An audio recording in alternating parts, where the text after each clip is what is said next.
Hi, I'm Stephen Chick, music director of the La Jolla Symphony and Chorus, and we're talking about our season Angle of Repose, based on Wallace Stegner's great novel published in 1971. The second concert of our series is called Dark Bright, and like the first concert, it explores oppositional forces. Obviously, in terms of texture and color, dark and bright are on the opposite ends of a spectrum.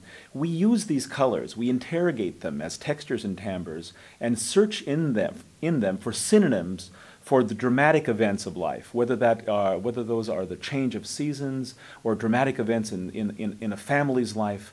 And when we look back at the novel, we see, in fact, how tied 19th century human beings were to the change of seasons, how much more indebted and tied to those kinds of natural events they were than we seem to be in contemporary society.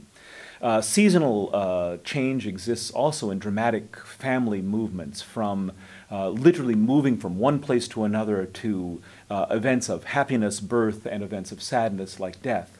We see these as seasonal and almost textural elements in life. So we take that as a metaphor, as a template for which to make a concert of music. And I searched, and with my colleague David Chase, who is the choral director of the La Jolla Symphony Chorus, for works that illustrate as well as possible this idea of brightness, of color, of illuminating texture.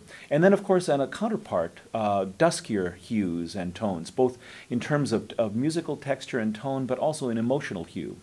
For bright music, we came up with two magnificent pieces of Johannes Brahms for orchestra and chorus, Nenne and the Triumphlied, the triumphant song.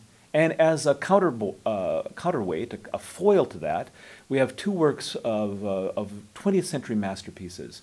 The first by Arnold Schoenberg, his 5 pieces for orchestra, which is in essence an exploration of musical color in its incredibly intricate shades and hues.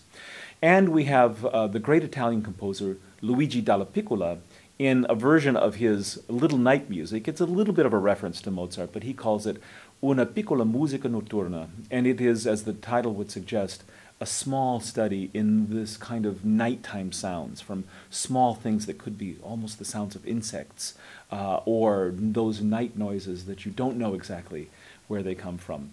And so those are sandwiched between these wonderful pieces of Brahms that are just illuminating. So we'll use those as a musical metaphor for the passage of life, of seasons, of family histories that we find in the novel by Wallace Stegner.